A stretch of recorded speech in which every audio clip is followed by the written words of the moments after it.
Hey, what's up, y'all? This is Justin with the Mellow Motif. This is my first ever inaugural video for YouTube. So my channel, just to give you some quick background, my channel is designed to discuss music, all things music. I don't want to pigeonhole myself into any particular style, so we'll be looking at music from around the world, music from America, music from Europe. Anywhere that there's good music, I want to be talking about it with you. So I also have a blog that will be having reviews that are done more in depth. But what I want to do with these videos is I want to do reviews that are short and sweet. So we'll call them curbside reviews. That's what this is. This is a curbside review. And the first album that I want to talk about is BTS Map of the Soul 7. So this is the latest EP that was dropped from BTS. It came out on February 21st, which was last Friday. It is a monster album. There are 20 songs, and probably if you've been following BTS at least since the summer, when we heard Boy With Love kind of take over the radio, you're familiar with about 6, maybe 7 of these tracks already. Songs like Dionysus, Black Swan, Boy With Love.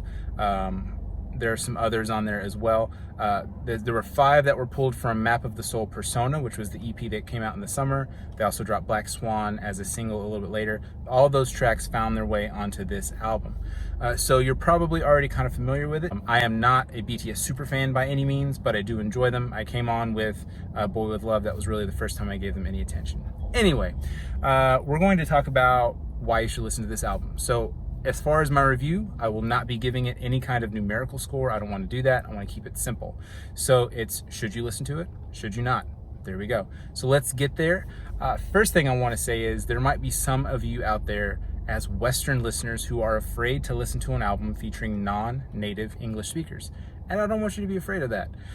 The reason why I don't, particularly with BTS, particularly with this album, just on a few listen throughs, I found several elements that make it palatable and familiar to Western ears, right? So there are plenty of sounds that have infused themselves into BTS and what they do that make this something you could, make it familiar, make it feel like something you've already listened to, right? So just off the bat here, let's start with a song called Make It Right. Now with Make It Right, what I'm finding is that I get a little bit of a Max Martin vibe with it, right? So I'm getting kind of repetitive, not repetitive, but a driving drum sound, a drum machine sound. So the synthetic drums that don't change, going throughout the entire song. You also have a horn section, little horn break.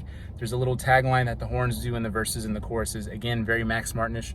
So if you were a fan of early 2000s, Taylor Swift, Britney Spears, Backstreet Boys, NSYNC, Robin, if you liked any of those albums back in the early 2000s, most likely they were produced by Max Martin. And if you like the sound on those albums, on those tracks, you're going to really like Make It Right. So give that song a try. The next song I want to talk about is My Time. So with My Time, that one is really kind of, if you're into the Americanized boy band vibe, you'll get that here, right? So you get the 3 and the 4 part harmonies, you get the hip hop breaks, you get the rap a little bit. That's all there present in the song. So again, if you were a fan of Backstreet Boys, NSYNC, 98 Degrees, O-Town, any of those guys, right? You're gonna dig My Time. That's got that American boy band feel to it for sure. Another song I want to talk about where I feel like they take some chances, there's a song called Filter, and Filter already has like an Ed Sheeran vibe, right? So you get the Shape of You, dun dun dun dun dun dun dun, where you get that kind of dotted quarter note feel, the one and one and dun dun dun dun, right? So you get that kind of feel to it. That's on Filter. But what I noticed is there's very, very little percussion. You get just a little bit of a snare sound on the choruses, but really that's kind of it. And I dug that song a lot. I thought that was really cool and a really good musical risk that they wanted to take, and it came out really well in that song.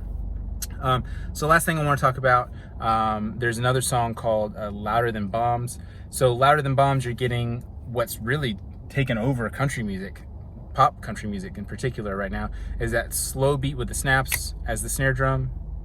So that's there, right? You get that kind of, so if you're into that kind of vibe, that modern pop sound that's going on with American radio, you'd be into that song again. That's Louder Than Bombs. So there's 20 songs on this.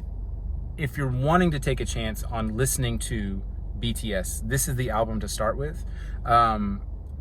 And they do a great job of letting BTS do what BTS does, right? So you're getting all of the different dynamics as far as the members of the band. You're getting to hear them shine on different tracks.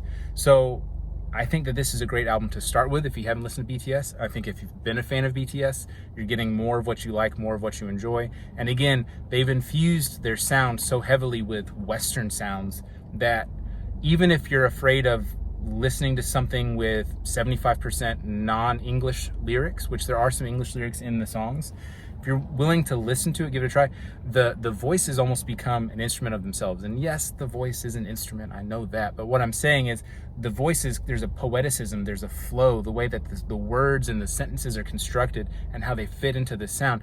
I'll go back to Filter really quickly. There's almost this syncopation between the one and one, the way that guitar sound is going on and the way that the singer at the time is placing his words. It kind of syncopate off of each other. So it's a really cool dynamic and sound and texture that's added to that song in particular. So getting to the end of it, if you like Western sounding bands or Western sounding songs, particularly from Max Martin, there's some samples on here that remind me a lot of late 2000s Kanye as well.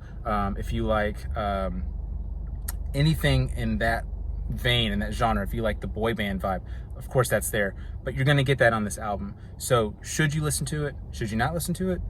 You should listen to it. Give it a chance, give it a try, see what you think. Let me know what you think in the comments. I can't believe I'm saying that. I feel like such a tool saying that. And I also have a blog post that I will link to in the description that will go more in depth. So here we are, 7 minutes. Thanks for tuning in. Until next time.